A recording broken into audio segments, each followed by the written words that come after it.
Hey guys, Micah from blackbearcustomkydex. I've got a video for you today on some IWB EDC gear. So first up we have this combo rig for the Leatherman OHT, and this is a Fenix RC09, sorry.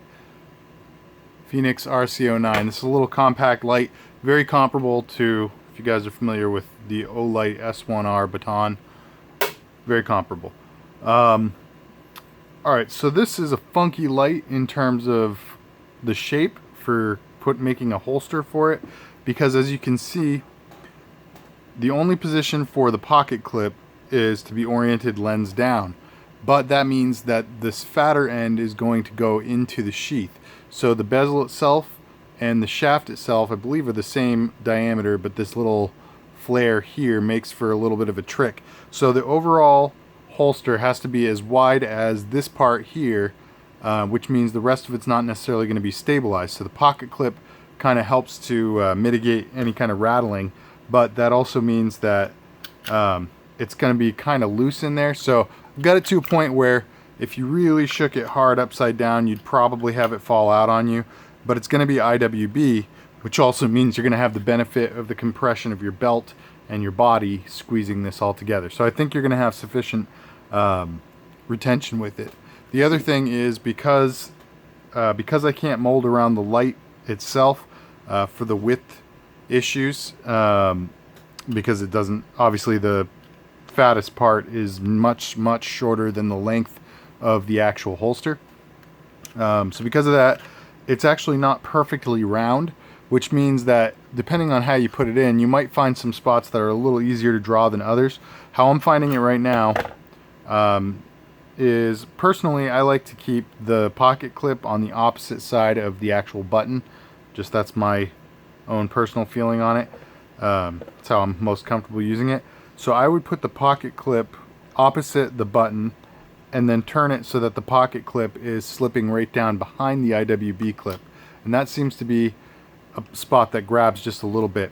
And one thing you can do actually to increase the retention even more is, if you see what I did there, I rotated that pocket clip inward right against the sheath, and the bottom of that pocket clip is actually going to, see if I can show it to you here, it's actually kind of going to wrap around that Chicago screw, so it has like a little bit of a catch point, and now it feels like it's kind of locked in place and you really have to, you know, push to pop it out. So that's kind of how I would have it. I think I would probably stick it in there like so, rotate the pocket clip in as close to the sheath as possible, has that little bit of a lock point, and when you want to draw it, you can kind of flick it out like that and then just draw.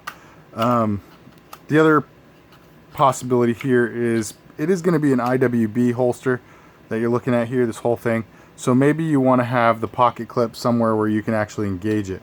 This is a really difficult and tricky one because the pocket clip rides almost level with the top of the flashlight. So as it's sitting inside the waistband, here's your waistband here, what are you going to grab onto? So I almost think that, you know, this might not be the best flashlight to do this with, but if you are going to do it, which seems like Todd's the client here, I don't think it's a bad thing. You might want to consider trying some different things out, like see if you can manipulate it from outside your pants, if you can kind of crush your the leg of your pants in or whatever, you know, just get up under that light so you just have a little bit. What I'm saying here is, if you push down here, you can definitely manipulate it to get enough to grab there. So anyway, it's worth playing around with and finding out what the most efficient way of using it is, but I like that this actually ducks at basically the waistline level rather, because it makes it a lot easier to conceal, and it makes this whole setup a little more compact, I feel. So okay, now the obvious one, we've got the OHT. If you guys have been following me for a while, you know how I do all my OHT holsters, unless I'm asked not to. My OHT holsters will auto deploy your holster, or sorry, your pliers, as well as automatically collapse them on the way back in. There are a few little things that you need to know about it so that it works every time for you. Occasionally I'll get a customer who just, you know, sees it, but they don't hear anything about like what these little details are that they need to know, and then they'll email me and say, hey, my holster doesn't work, what's the deal? And these are the things that will cure that problem altogether. First and foremost, this little wing nut here, this is actually a lock. If it's perfectly in line with your whole Leatherman the long way, then your pliers can move. They're unlocked.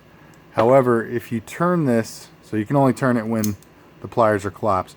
If you turn this at all, it locks your pliers, so you cannot move those pliers. So obviously, if this is turned at all into a locking position, you're not going to deploy the pliers when you draw this. So my personal recommendation is that you just take the wing nut off, or maybe you just put a little bit of thread tape on it so that it's, because mine is a little bit loose. You can see this kind of spins out of control. It's very easy to accidentally lock it. So maybe you just put a little thread tape on it to make it a stiffer turn. But do something. You can just unscrew it. It's literally just a little screw. So when I carry mine, I don't have the screw attached at all. I'm not worried about accidentally deploying the pliers while using another tool. But I understand that some people are, and that's a legitimate concern. So if you want to take care of it altogether, I'd say thread tape or Loctite, something so that it's really difficult to turn that and it won't get turned accidentally. All right, so that's thing number one. Thing number two, it is very tempting when you grip this, your instinct is kind of to squeeze the two handles together. That also locks the pliers. So one of the best things about this sheath, I think, is that you can deploy the pliers automatically, or you can choose not to by just pinching the two handles together and drawing. Sometimes you want to use a different tool on there, so it's kind of inconvenient to have to collapse the pliers to then use another tool. You can just deploy it without having your pliers come out. Alright, so you do not want your locking mechanism engaged, and you do not want to squeeze the two handles together. Apart from that, you should be good to go. If you grab just one handle, your pliers are going to deploy. Doesn't matter which one you grab. Grab this one, deploy. If you can flip your whole tool around 180 degrees. It does not matter which side is facing out. How I like to deploy these, what feels most natural and comfortable to me, and also results in a draw where you can then kind of manipulate the tool really easily. Just put your thumb across the back and put one finger on each one of these little pieces of hardware there. And now you can easily rotate it into a plier position, or if you do want to use one of the other tools, you can certainly use all the other tools while the pliers are out. It's just better not to, in my opinion. But yeah, going back in, you don't have to do anything special at all. Just make sure that the whole front of the Leatherman's in the holster, obviously. You just push it down in. It'll click into place. You know it's there. It's got pretty solid retention. It does have a little bit of rattle, and that's by design. If I make this thing any smaller than it is and eliminate the rattle, it's going to inhibit the draw of the pliers because it's going to be pinching the tool together. So as you can see, there is a lot of movement in the tool itself, and that's because that plier system needs a little bit of give and a little bit of room to be able to operate. So if you hear some rattle, that's all it is. It's not bad retention. It's just that you have to have it be lax enough so that your pliers can move. Alright, so there you go. There's the EDC rig. It's on a pair of grip hooks here. So as you put it inside your waistband, you would just kind of lift the front of these hooks out over the top of your belt, and it'll grip onto the bottom of your belt. So should work really nicely there. Alright, and then lastly we have an auto deploy sheath for the Benchmade Barrage. This is the full size Barrage. I've got the mini. I really like the full size a lot. It's just a great knife. It's a really good size, and of course Benchmade is fantastic quality. So how this works essentially is, it looks a little funky as you're looking at this. This is an IWB tether design. Basically you're going to put the grip hook inside your waistband with the top of it obviously going out and around the bottom of your belt. So you're going to be able to put this anywhere on your belt. There's a lot of paracord that I left on here as slack, so you can lengthen or shorten this paracord if you need to. But you're going to put this onto your belt, and then you're going to find a position where you want the knife. You will easily be able to find positions for both forward and reverse grip for either hand. This is the I don't know if I don't want to call it the belt clip because it doesn't actually clip onto your belt. This is just kind of a fold over clip that stabilizes the sheath so that it can ride comfortably inside your waistband. What you want to do, if you need to switch sides, you just loosen that Chicago screw there, take the clip off and put it on the other side. Very, very simple. You can also work it out to have canted angles. There's a rubber washer in between the sheath and the clip, so that's going to keep a lot of friction on it, and it's not just going to move around without your permission. When you do want to use it, again, this one has a locking mechanism on the spine, so if you're not familiar with the Barrage, you can lock the blade so that it doesn't get accidentally engaged. This is a spring assist knife, so it doesn't take much to get that blade to pop open. So if you want to avoid that, you can just kind of lock it up. However, obviously, if it is locked, it's not going to deploy from the sheath. So make sure that's unlocked. The sheath should protect your thumb studs from any accidental engagement. But basically, you're just going to have this. Right now I've got it set up for right hand forward grip. So I would recommend keeping your pocket clip, this grip hook rather, on this side of the sheath. You don't want to have any crossover because then it gets weird when you draw. So right hand forward grip, you're just going to reach down and pull, give you a side view of what it would look like. And you can see that that sheath is starting to pull that blade out. You can see that engage just a little bit. So pull.